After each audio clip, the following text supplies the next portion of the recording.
I've studied over 100 of the most successful Amazon brands, and I noticed a specific pattern they follow that you might not be aware of. So in this video, I'll break down the tips and tricks used by those top 1% of Amazon sellers so you can achieve the same level of success.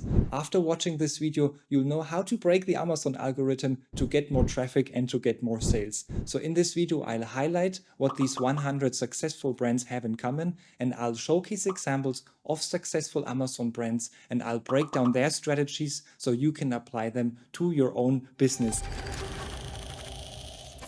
And the brand that I want to show you first, that I have picked from over 100, is the brand called Nextcover. That is by now a well-established brand in the bicycle accessory niche, and they didn't start that long ago, I believe 2 to 3 years ago. And I want to show them as well because when we scroll down, we see the founding members here, and these are just guys, normal guys like you and me, who started with Amazon FBAs maybe in their late 20s a couple of years back, and now they have a very successful brand going on in a competitive niche because they know what they are doing.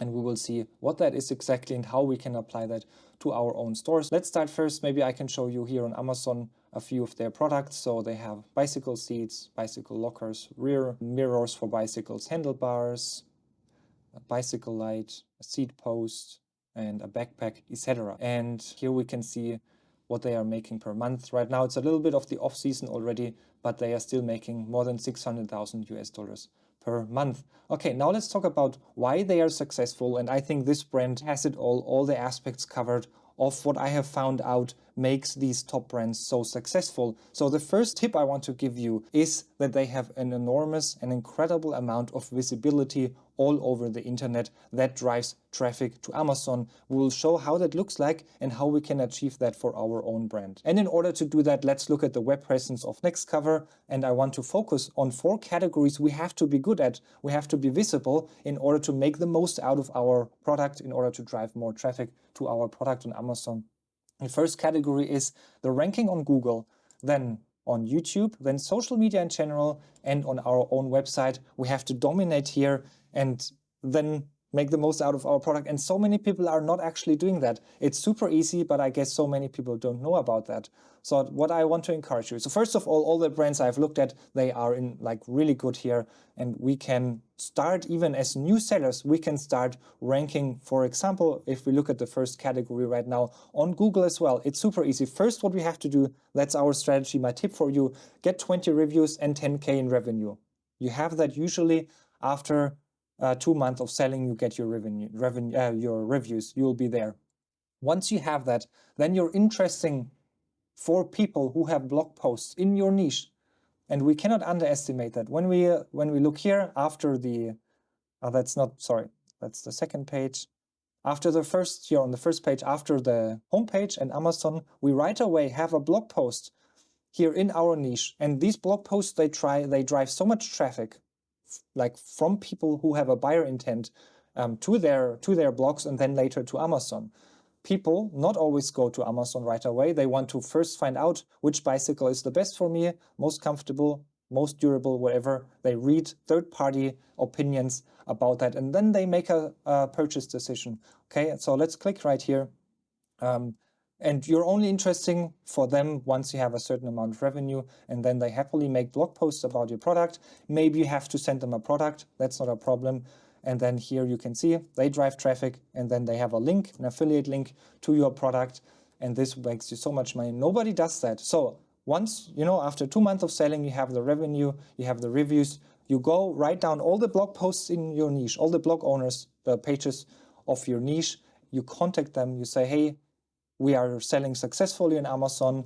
Would you make a blog post about our product? It benefits you because you can, use affiliate marketing. I'm sure they know that themselves. You can say it nevertheless. Okay, so that's one important lesson. We have to use all these blog articles to get more traffic. And even if they only make you 4 or 5 sales more per month, and you think, it's not worth the effort, I think that's not an argument, because like up there, the level is very high, so we have to use every inch of advantage we can get. So even if it's just a couple of sales, we have to use it, because we'll have a couple of sales with this method, a couple of sales with our YouTube channel, with our website, and it adds up, right? And this is how we are winning on Amazon. And it's also a chain reaction. We have more sales because of that, then better ranking, less or fewer PPC costs. Overall, that's the way to go nowadays. And other than that, than these blog articles here, I want to talk about here, for example, we have Kaufland, eBay, Otto. These are all other platforms where you can sell these kinds of products. In the US, maybe it's Walmart and other companies. You want to have your product present as well, because in general, it will make your product more visible. And when people see it, for example, here on eBay, they might not necessarily buy it here, but go to Amazon and buy it there. That, though, I would say is a third step for you, that you work with a third-party fulfiller that stores your product, and when you get then orders from eBay, then they will send it out. That is something to have in mind as well as the third step. Okay, so, and just like we did it with the blog articles, we want to do it with YouTube. We want to go to YouTube. We want to search for YouTubers that compare bicycle accessories, for example. So we could type in what is the best trekking seat, bicycle seat. Okay, you know what I mean. And then the YouTube channels that come up, you check if you like them, if they have enough traffic, and then you reach out to them and ask, hey, I'd send you my products. Are you willing to make a review about it? And depending on the size, they might ask you for, I don't know, for a payment or not. You'll see that. It's definitely worth having that as well. And as you can see, they also have their own YouTube channel, which is, I think, something you should set up as well. They only upload their product videos here, but it also gives you more presence. And since you have product videos anyways, why not upload them to YouTube? Now, regarding social media. Doing social media, if you don't have a passion for it or you don't know how it works, it's a pain in the ass. It takes forever to get traffic. You can make your own Instagram page, but it won't do that much for you, I think, in my experience. And that's why I usually work with influencers who create blog posts or Instagram posts or TikTok videos or YouTube videos about my product. And I typically use a website called joinbrands.com, and they really have affordable prices, and you can find influencers that are going to promote your product. That is what I'd recommend you regarding social media. And then finally, another way to get traffic is your own website that you should ideally set up SEO optimized. And I've made, the last video that I've made shows a way to do SEO optimized websites with the help of AI. I'll link it up here. You can check it out, and then you know how to set up a nice website like that. And also, so that is the first step, make the SEO optimized website. It's pretty simple. Usually you have your images anyway, so you just have to make it nice and write SEO optimized blog posts about it yourself. And later on, in the next step, would be to have Google Ads on your website as well. That is another tip I would have for you. Okay, let's go to the second category, to the second tip, and that is focus all your efforts on conquering a well-defined niche. So in order to explain this, let me give you an example. I'm sure you know the situation that it's Friday night, you want to go eat out with your girlfriend, then you look online for places to go eat, and you find these restaurants that offer Thai food, but also burger and pizza and pasta. You know it's not going to be good because they are not specialized in specific types of food. Probably most of it is defrosted. It's not going to be good. So instead you want to pick the Thai restaurant where you can see that there is this Thai granny cooking the same 20 meals for 30 years. That's where you go. You go there because you trust her, that she's specialized in that, she's going to do a good job. And just like that, our brand should be specialized in a certain field of expertise as well. Another example that is more close to us would be Coleman, right? They started out just with tents, with pavilions, and they expanded that area first. So they had tents for 2 people, for 4 people, for 8 people. Then they had different types of tents. Then they had it with a different setup system, different colors, and only then, after they were really established and then in that market, they were expanding in other sections of the outdoor market. But first, we want to conquer well-defined specific niches, and then we have way more trust, and we have people come back and recommending us as a specialized brand on that. That is what I have found out as well.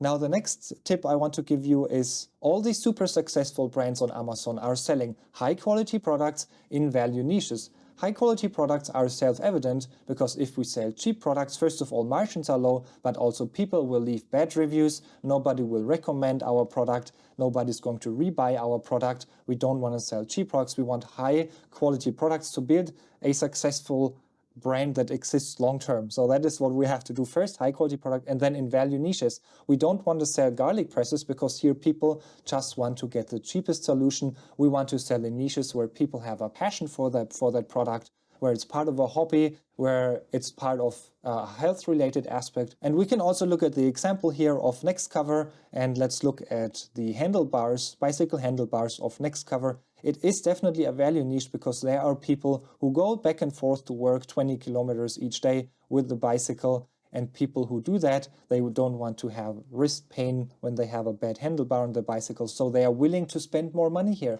So yes, you can buy one that is actually probably very similar to this product and buy it for $9, but these people, they say, man, I don't care, I want that it's a sturdy, long-lasting, solid product, even if it's not really too much of a difference here, but the marketing allows, in that case, to charge for more money, I'd say, or to ask for more money.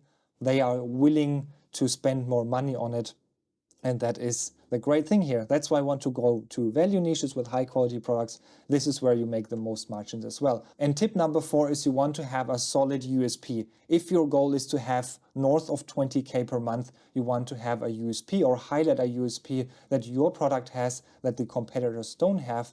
If we look at that example here, then they are focusing on their comfort grip technology that they have built in their handlebar. Now in that case, that is not an example of a strong USP because that is just highlighting a functionality that this product has, but it shares that also with other products on the market.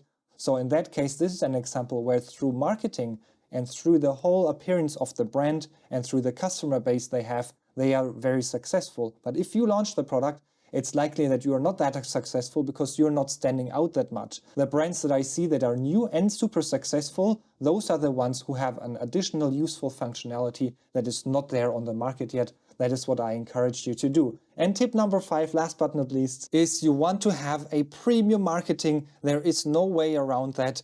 If your listing is not top-notch, then you're not going to win on Amazon. Now, people shy away from expenses, from marketing expenses, because it might be $2,000, $2,500 for the product images. But let me tell you, it's an investment that is paying back faster than you can imagine. And you have noticed probably already that when you look at the example of Nextcover, it's top-notch. It's surely one of the biggest contributors why their brand is so successful. It's coherent. People recognize that brand with that bluish design right away. And that's just a beautiful setup that you need as well. And there's only one agency that I can recommend out there that has expanded to the US market right now, and that is Stack Valley. If you want to work with them, I have a contact down below in the video description. And if you apply these steps that we have talked about, then that helps you massively increase your sales and boost your success on Amazon. And if you want to know how you can get traffic from your own SEO optimized website to your Amazon listing, then I suggest you watch the upcoming video.